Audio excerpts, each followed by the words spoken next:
matapos ang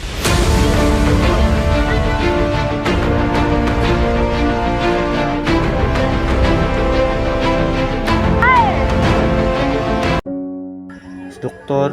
Jose Rizal, ang pambansang bayani ng Pilipinas. Tinuruan ako ng aking ina ang magbasa ng alpabetikong Tagalog, Espanyol at Latin. Sige anak, iyong basahin ang alpabetikong Tagalog. A, ba, ka, da, i, ga, ha, u, wa, ya. Magaling anak, sadyang napakatalino mo talaga. Walang duda. Rizal, mahusay, marunong ka ng basa at pagsulat. Sigit parehan ang pagiging gusto mo sa matematika at sa reliyon. Sa tingin ko, wala na akong maidadagdag pa sa iyong kaalaman. Maraming salamat po, Maestro. Ngunit ako po ay nababahala sa aking kalaman patungkol sa lengguwaheng Espanyol at Latin. Hindi ko po sila masyadong kabisado. Huwag kang mag-alala, sapagkat sa edad mo ito ay panahon kung saan marami ka pang matutunan. Salamat po muli, Maestro.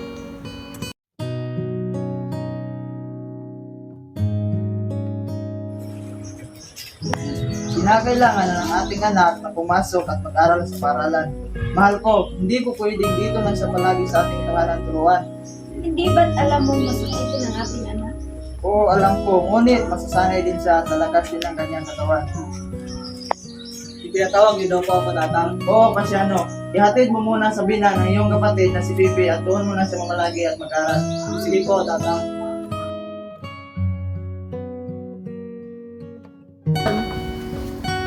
Ikaw, Jose, Po? marunong ka ba magsalita ng Espanyol? Hindi po, Guro. Salitang Latin. Hindi din po. Ikaw, Jose, maliit ka pang bata. Maliit pang kalaman mo.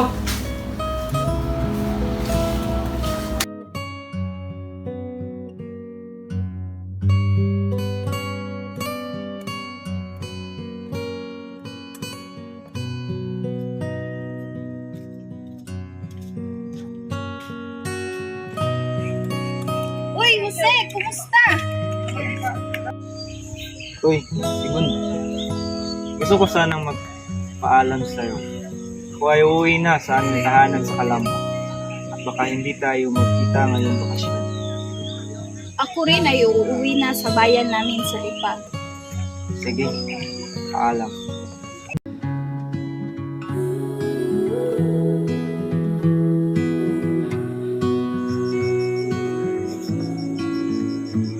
Jose, ano ba ang naiisip mo? Masyado ka ng maraming alam at baka mapubutan ka na ng iyong ulo.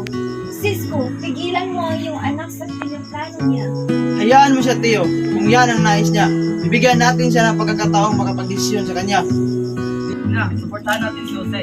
Mas maganda siguro kung maintindihan niya ang tagay ng ating bansa sa pamamagitan ng edukasyon. Aalis na po ako.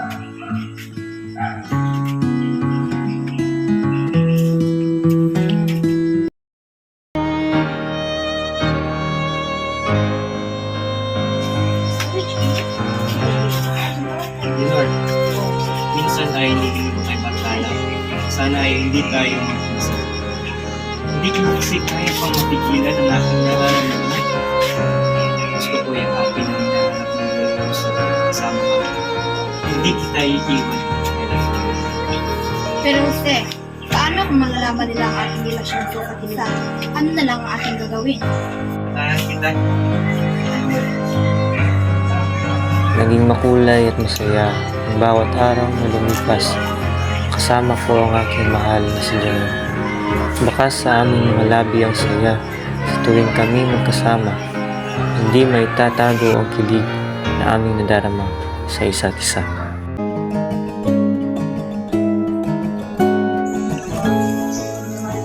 Sa wakas, nakarating na din ako sa Espanya. Ibang iba ito sa aking bayan.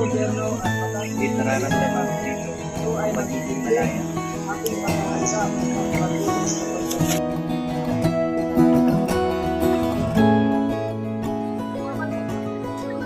Dear Bloomington, I have heard that you are studying our language and that you had already published some works about it. Permit me to send you a valuable book written by my countrymen in our language.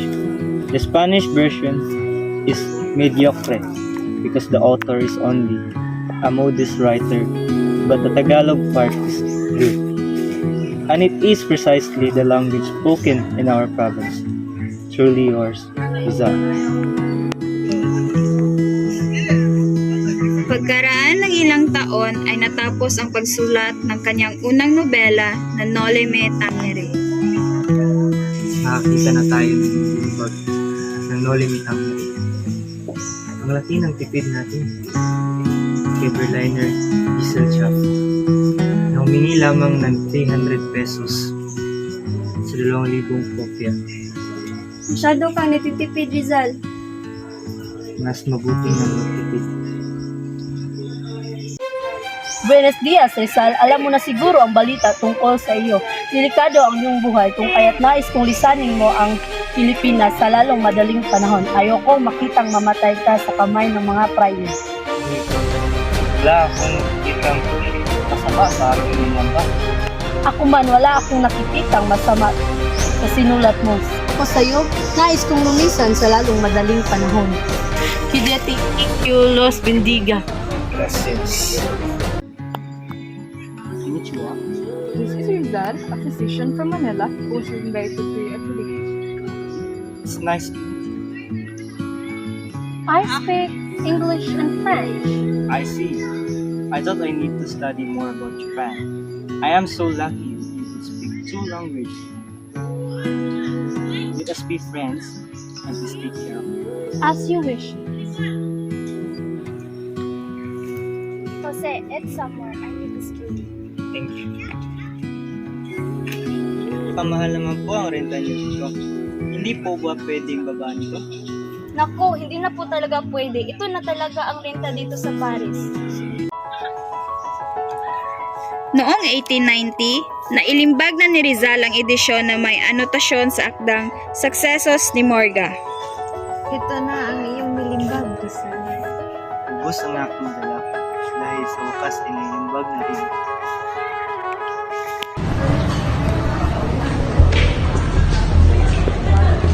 Nang makabalik sa Maynila, minarapat ni Rizal magpatawag ng isang pulong upang bumuo ng isang samahan na tinatawag na La Liga Filipina. Sa lahat, tayo sa mga salamat sa tulong na ito. Ngunit ano nga ba ang iyong ninanais sa kanyang katawag ng pagpupulong? Nais kong magtatag sa mahang pamahalaan ng mga Kastila. Ngunit, ano ka na Rizal? Tayo, marahil walang nananarabihan sila inabis na Kaya tayo'y naririto upang pagplanuhan ang ating mga hanggang. Sa ngayon ako sa inyong mga talos, kaya ipagpatuloy niyo ang inyong pag-ibig. Kaya tayo na maghalal. Ito po, ang sulat kaya.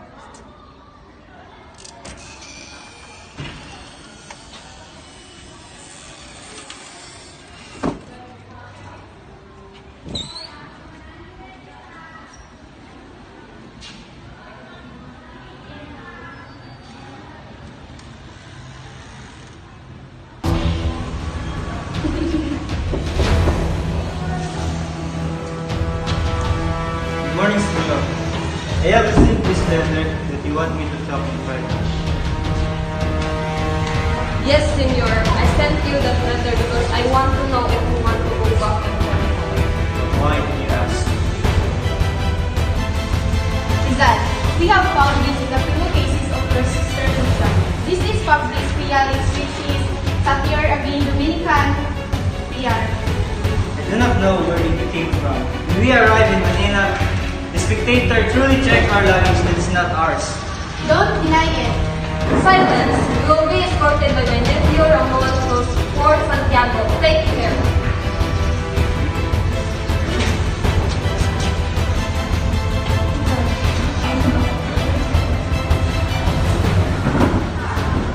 Magandang umaga kasi Magandang umaga.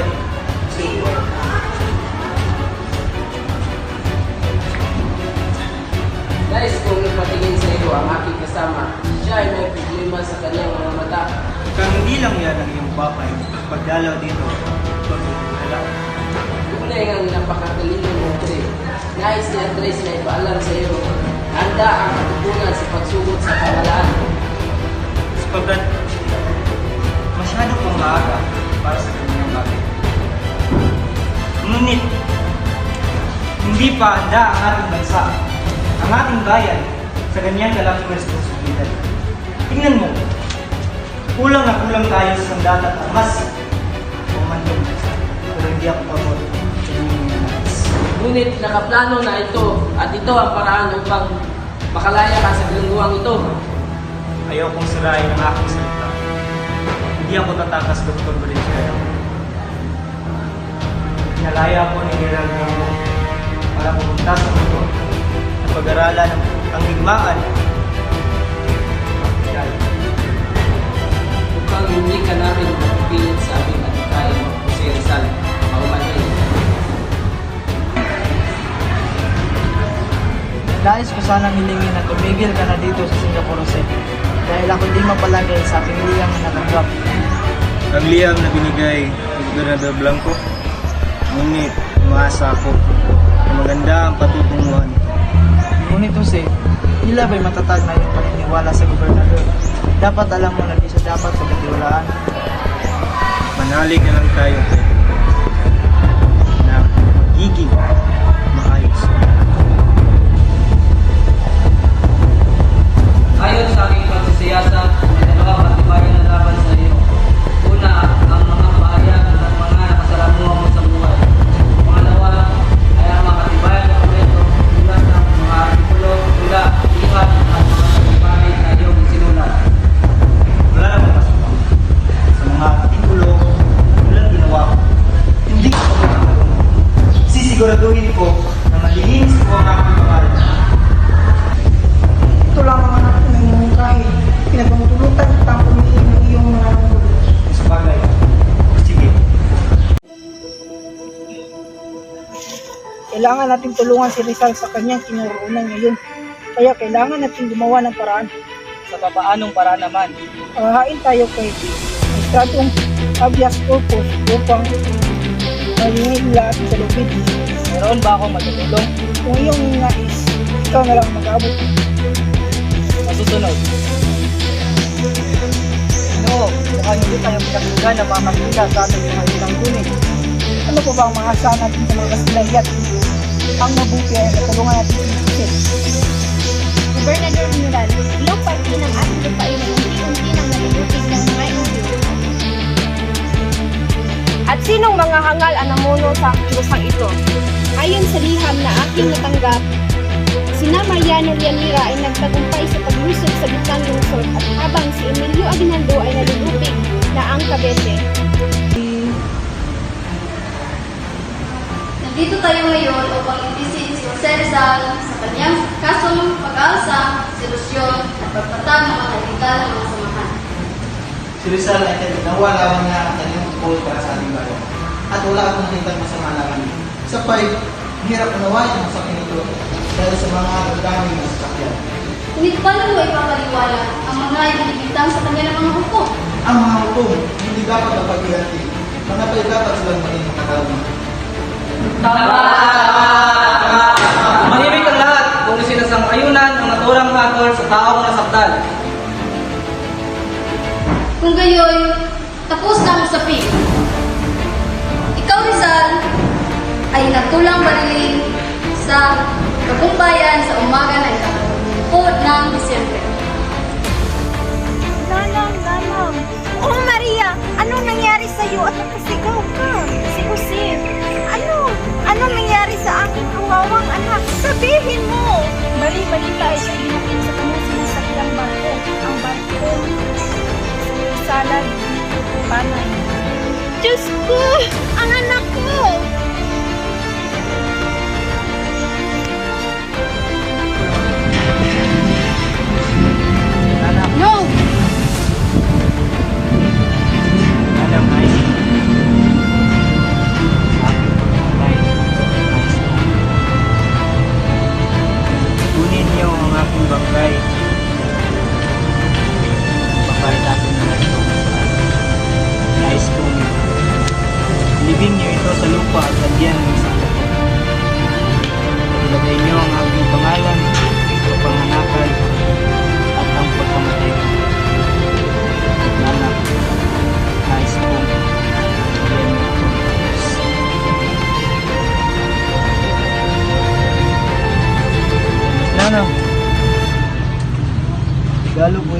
darating sa jail. Hihilingin ko sa mga opisyal na ipadala ang aking bangkay sa inyo. Sige, anak.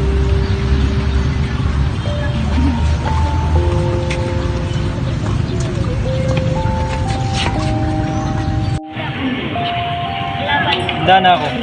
Ikaw, huwag kang matakot sa jail. Nandito ako. Ito, tanggapin mo para hindi mo ako. Bigyan mo lang yan sa pamilya mo. Sobra natin.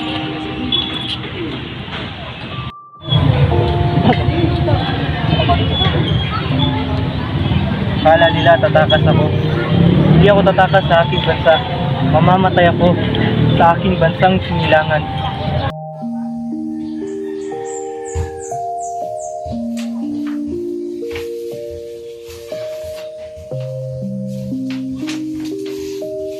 Farewell, my adored country, region beloved the sun, pearl of the Orient Sea, our lost Eden, departing in happiness. To you, I give the sad remains of my life, and had been a life more brilliant, more fine, more fulfilled. Even so, I would giving it willingly to you. Others are giving you their lives and fields of battle, fighting joyfully, without thought for consequence. How it takes place so important. Cypress, laurel, or lily, scaffold of battlefield. It is the time, same demanded by the country and home. I am vivid of the color of the sky at announcing the day. Shed my blood at the perfect moment. Can't flow and reflection of enhancing with loneliness.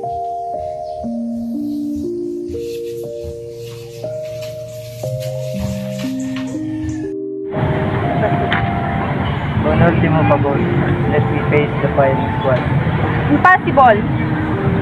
Then, at least spare my head.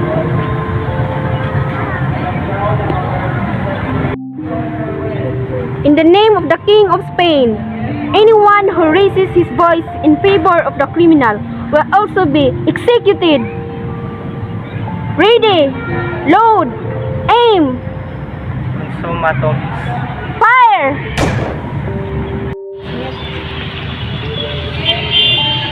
Terra Verga, Bardes to all fleeters, Viva España! Viva! Viva!